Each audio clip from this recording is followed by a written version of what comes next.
What if Jim Carrey wasn't just doing impressions, but actually slipping into other people for real? Because the more you watch him, the more it stops feeling like comedy and starts feeling like something else entirely. It begins on stage, where most comedians copy voices, maybe exaggerate a face, get a few laughs and move on. But Jim didn't do that. He stepped out, and something changed. His body shifted, his face stretched, his voice snapped into place like it belonged to someone else. For a few seconds, it didn't look like an impression. It looked like a takeover. The audience laughed, sure, but there was always that split-second pause first. And that pause, that's where it gets interesting. My name is Jim Carrey. I'd like to do some impressions for you tonight, if you'll just give me a minute.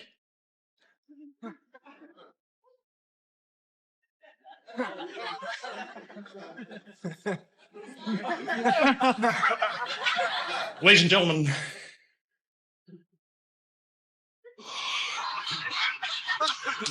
I was attacked by a dog. I was standing in the street screaming, trying to get the vicious dog off my leg.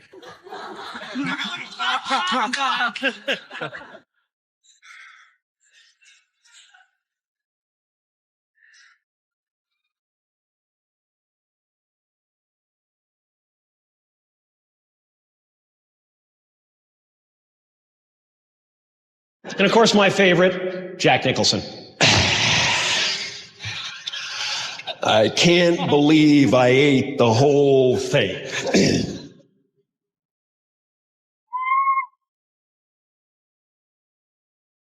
That reaction didn't go unnoticed.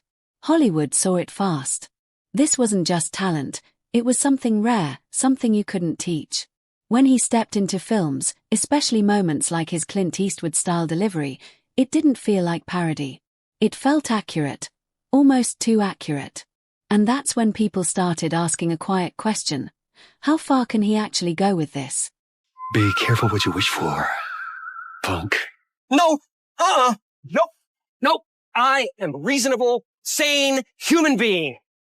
The 44 Magnum, the most powerful handgun in the world. And not Clint Eastwood. Soon, that question got answered in the most unexpected way. He finally met Clint Eastwood himself.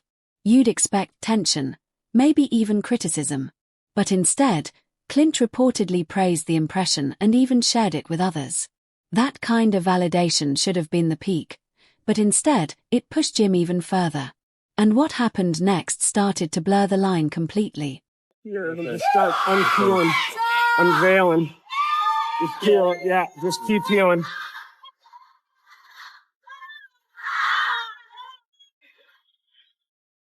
Does it hurt at all? Oh, please be honest with me too, okay? Yeah, pull that up. Okay. Ow, ow, ow, ow, ow. Hey, no, straight. Is it okay? Yeah. Great. I've seen that look before. Okay. Hey, it's just what you got to do if you want to stay current, you know what I mean? Okay, hold on, I got it. I'd like to thank Tom Shadyac, everyone at Universal, Jimmy Miller, Eric Gold, Nick Stevens, John Rigney, Linda Fields, my daughter Jane. Where is she? Jane? There's Jane over there. Okay, great. And I'd just like to thank all you guys, because without you guys, I wouldn't have a reason to do this stupid. When I finally met Clint, he just said to me,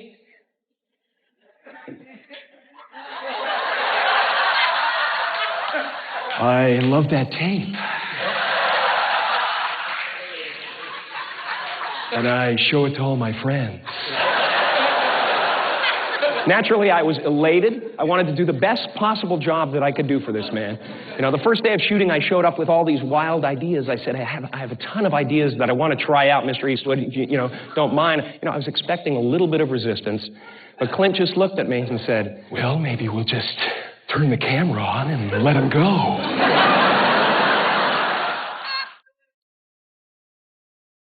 He honed the final performance down to this little piece that I'd like to perform for you now. Hey, man, I can handle it.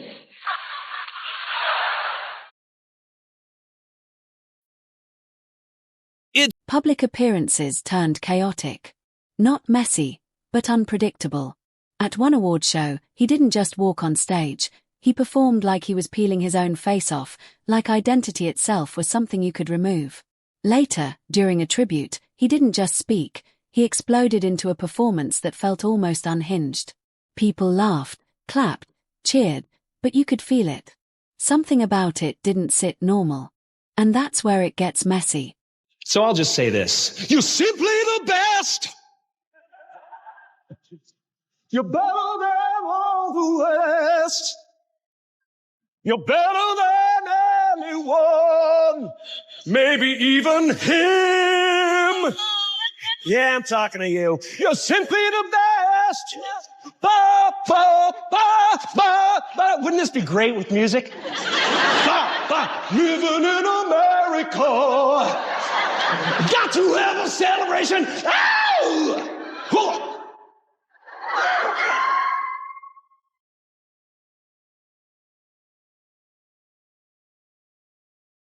Then came the talk shows, and this is where things really shifted.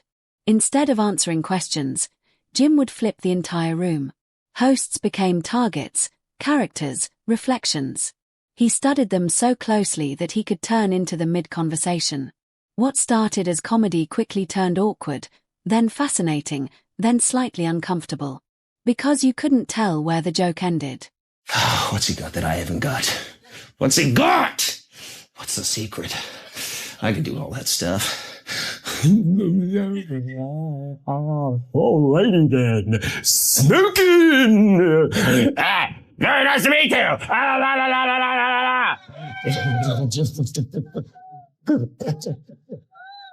E.T. the extraterrestrial.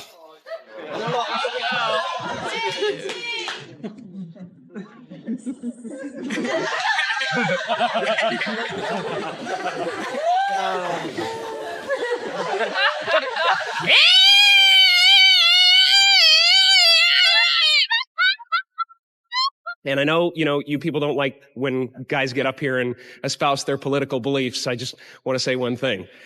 Viva El Salvador! Thank you. And behind all of this, Jim himself started saying things that made people pause. He talked about identity like it wasn't fixed. Like there was no real version of anyone. Just layers, performances, masks.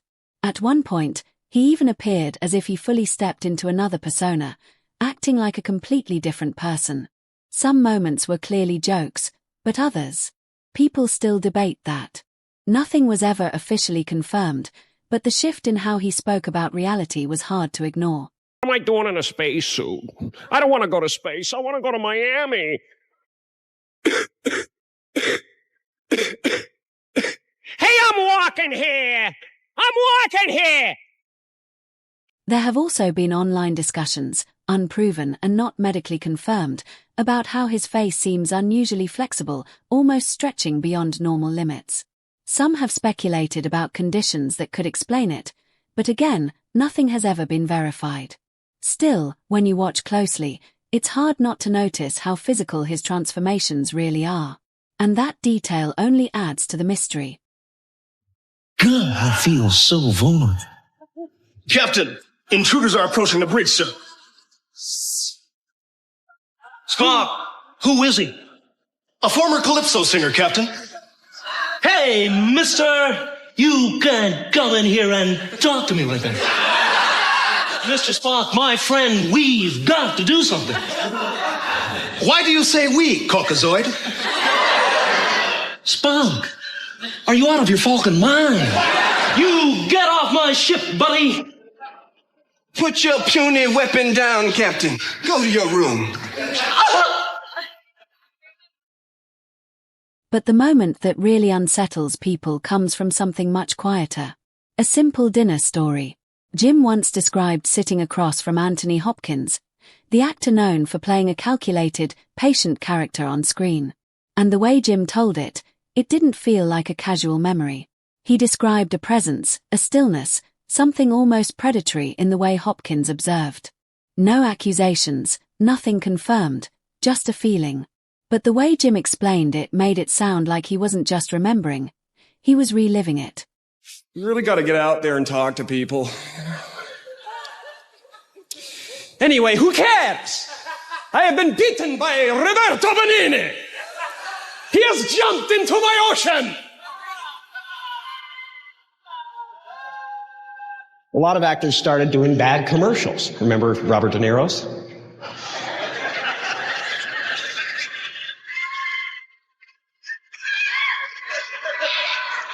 Now that's a spicy meatball.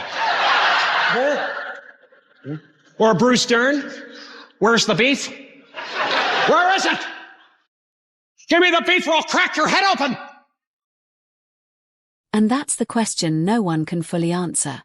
Was Jim Carrey just a comedian with insane control over his body and voice, or someone who could step so deeply into another identity that even he couldn't fully separate himself from it anymore? Because if it really is just acting, then why does it sometimes feel so real? Clint Eastwood.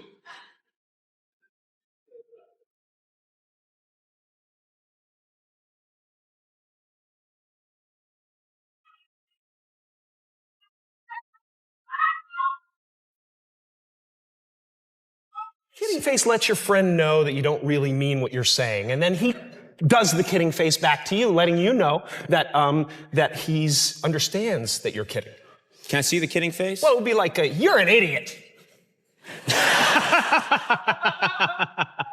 That's very nice, yeah. I mean, I guess that's how you get your kicks out here. This illusion of superiority that you have. I swear to God, I'm sorry. It's all funny. Puppet master, you know, running everybody's lives, coming into another country. Ooh, I own the place. Big deal. Yeah. You're no big deal up here, mister. Yeah. You can't be a star up here. You're a normal person like everybody else. And guess what else? No one likes you, Conan. No one likes you, and you're gonna die alone! Oh, you heard me! Oh. Matthew McConaughey, what are you doing here? What are any of us doing here? Whether I get your question right or wrong, free will is an illusion. Life is a game that plays us. So you don't have an answer? At this point, I didn't know if I was dreaming him or if he was dreaming me.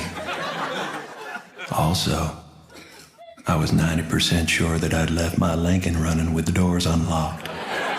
And yet somehow, I felt it was completely safe. Did you record a voiceover for this? I did. A lot of people say I look like Lance Armstrong, especially when I do this.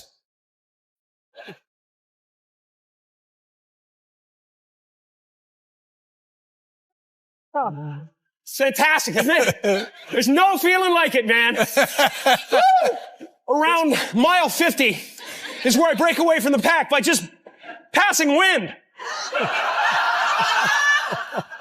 You do, though? It's mostly just me. Well, it is. Mostly you, right? Yeah, I do all my own stunts, you know what I mean? Yeah.